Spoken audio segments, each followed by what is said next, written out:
बिस्मिल्लाहिर्रहमानिर्रहीम। नाज़रीन, मैं हूं वकार हैदर चौहान और आप देख रहे हैं 73 न्यूज़ HD। नाज़रीन, इस वक्त हम मौजूद हैं रावलपिंडी के इलाका बंगश कॉलोनी में। यहाँ जो पीपल्स पार्टी के जो साबका उम्मीदवार हैं, जो सिकंदर वसीम खान साहब, उनकी रहायशगाह पर मौजूद हैं। उनके साथ एक ट्रेजिडी हुई है, तो उनसे हम मालूम करने के लिए आए हैं कि उनके साथ आया कौन सी ट्रेजिडी जो ना पेश आई है, क्योंकि वो उन्होंने कुछ अरसा जो है ना वो जेल में भी लगा के आ चुके हैं और उसके अलावा उनके जो दूसरे एहलोयाल हैं वो भी जेल देख कर आ चुके हैं। और गुज़श्ता रोज़ उनका मुझसे रब्ता हुआ तो उन्होंने मुझसे ये चीज़ डिस्कस की कि मेरे साथ इतना बड़ा मिसहैप हुआ है, तो खुदारा मेरी आवाज़ को जो है ना आला ऐवानों तक पहुँचाए जो हमारे घर के साथ। इसके दौरान जो है ना मेरी वालदा भी दुनिया से कूच कर गई हैं। तो मैं ये चाहता हूँ कि जो मेरे जो यहाँ के जो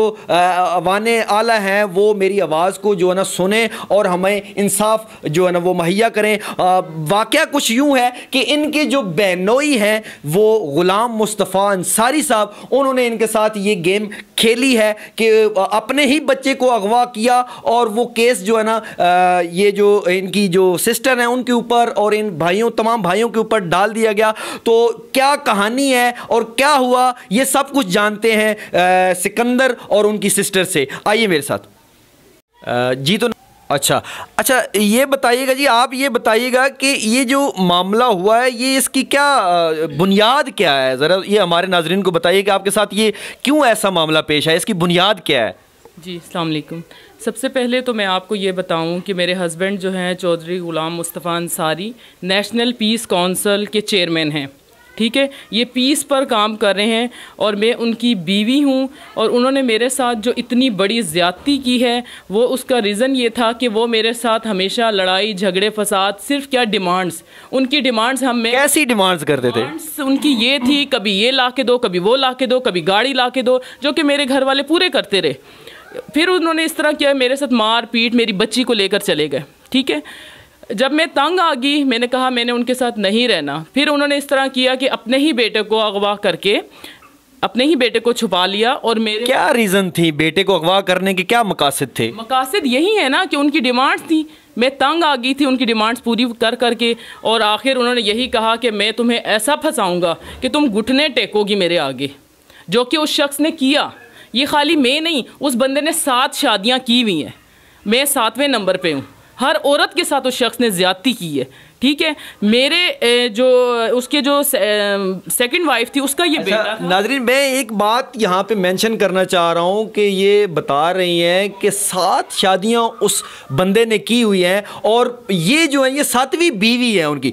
तो इस चीज़ से ख़ुद अंदाज़ा लगाएं, जो हमारे हुकूमती आला ऐवानों में बैठे हुए वो लोग ये सोचें कि ये ऐसा शख्स है जिसने जो है ना वो 7 शादियाँ कर रखी हैं और ये 7वीं बीवी है।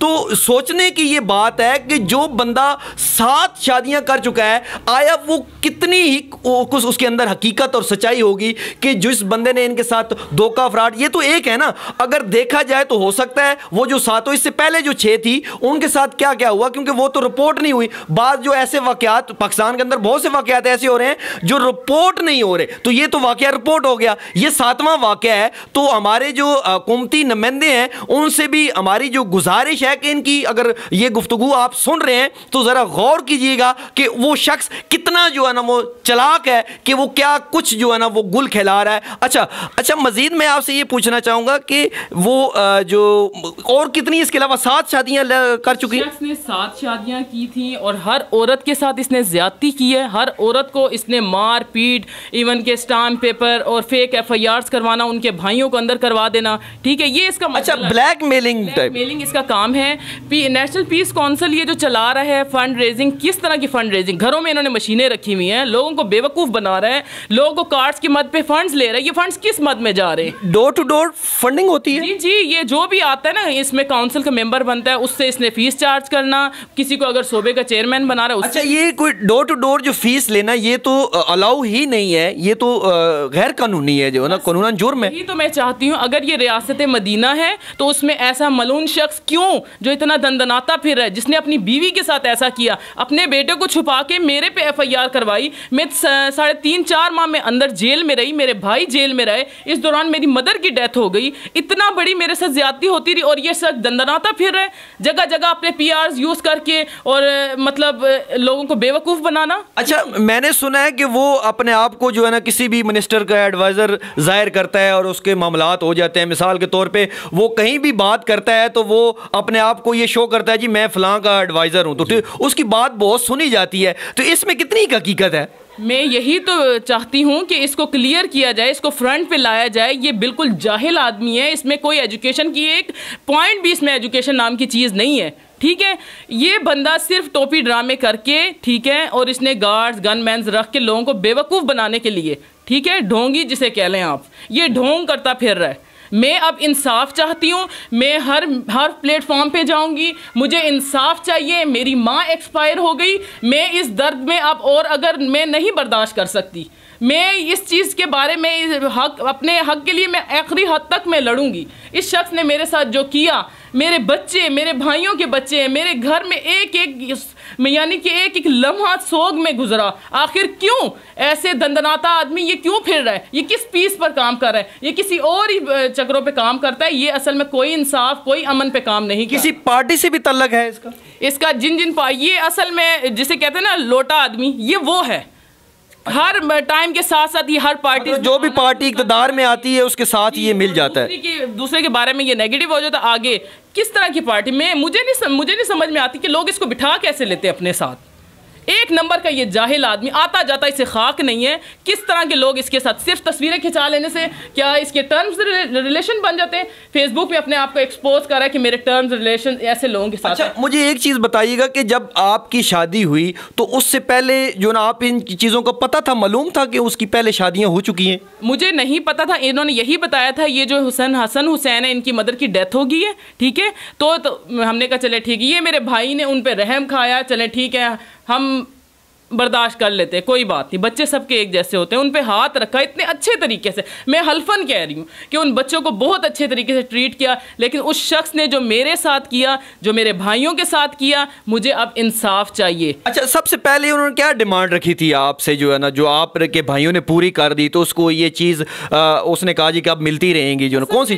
जब उन्होंने ये हमारा गेटअप सेटअप देखा, अल्हम्दुलिल्लाह मुझे अच्छे तरीके से इन्होंने जहेज़ वहेज़ हर तरह से, हमेशा मेरे गोल्ड पे बात वो करता था, गोल्ड की डिमांड्स करता था, ये मुझे दे दो, ये मुझे दे दो, फिर अपने भाई से गाड़ी लेकर दो, कभी ये लेके दो, अच्छा मोबाइल, अच्छी गाड़ी मेरे भाइयों से इसने ली, ठीक है। आप इनका बैकग्राउंड जाके देखें, फैसलाबाद में 3 मरले का घर है जिसमें कोई 40 बंदा रह रहा है। ये कौन सा चेयरमैन बना फिर रहा है? ये कहाँ का चेयरमैन है? मुझे खाली ये इस चीज़ का चाहिए इंसाफ कि इस बंदे ने FIR करवाई, किस बेहाफ पे FIR? एक दफ़ा भी मुझसे किसी ने नहीं पूछा। मेरे घर में रेड डलवा के मेरे ऊपर इतनी ज़्यादती तशद्दुद करके मुझे थाने लाया गया। वहाँ पे भी आके खड़ा हो गया, वहाँ पे भी हलफ कुरान दे के ये रोना शुरू कर दिया। ये मुसलमान नहीं है, ये बहुत बड़ा फ़िरौन है, ये वक्त का फ़िरौन है।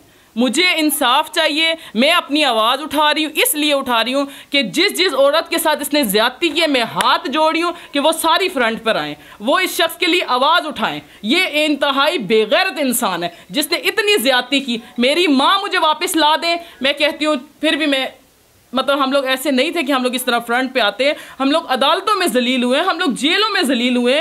क्यों? आखिर क्यों?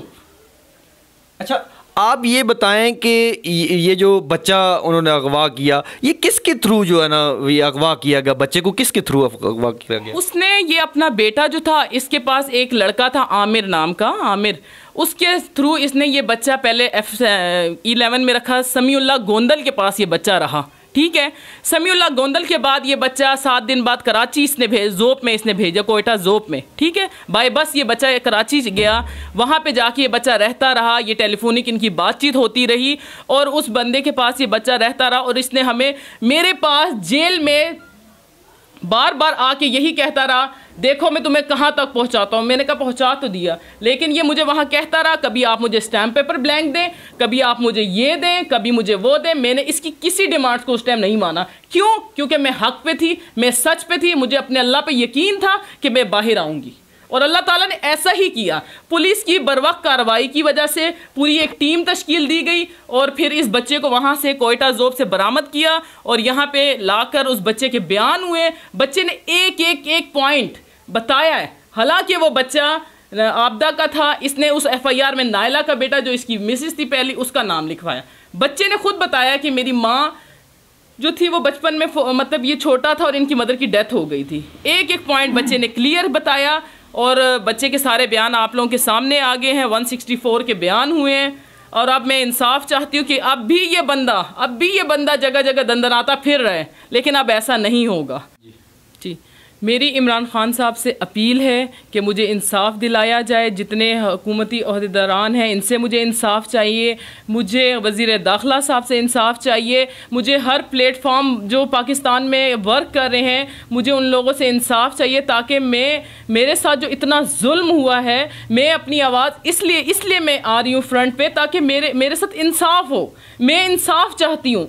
यहाँ तक कि अगर इन इदारों ने मेरी बात ना सुनी या मेरा तो ये जो सानिया मेरे साथ हो गया है या मेरी मदर और मेरे साथ जो वाकया हुआ है, मेरा तो पूरा इलाका सोगवार हो गया है कि कितनी बड़ी ज्यादती हम लोगों के साथ हुई है। अच्छा, तो नाजरीन आपने सुना यहाँ जो सिकंदर साहब की सिस्टर हैं, सिकंदर साहब खुद हैं, इनका यही कहना है कि हमारे साथ बहुत बड़ा जुल्म हुआ है। हमारे जो बेनोई हैं गुलाम मुस्तफ़ा अंसारी साहब, उन्होंने ये सारा वाक़या इस तरह हमारे साथ ज़्यादती की है। जब शादी हुई, शादी के बाद जो है ना उन्होंने अपनी जो है ना डिमांड्स बताना शुरू कर दी। तो जैसा कि नाजरीन आप ये जानते हैं अच्छी तरह कि किसी भी बेटी या बहन की जब शादी कर दी जाती है तो उसे यही कहा जाता है कि आप अपने घर में खुश रहो। और जब कोई अगला डिमांड भी करता है तो बंदा अगर मुखय्यर हजरात में शामिल है, अगर वो कर सकता है, तो वो यकीनन अपनी जो बहन है, बेटी है, उसकी वो जो है ना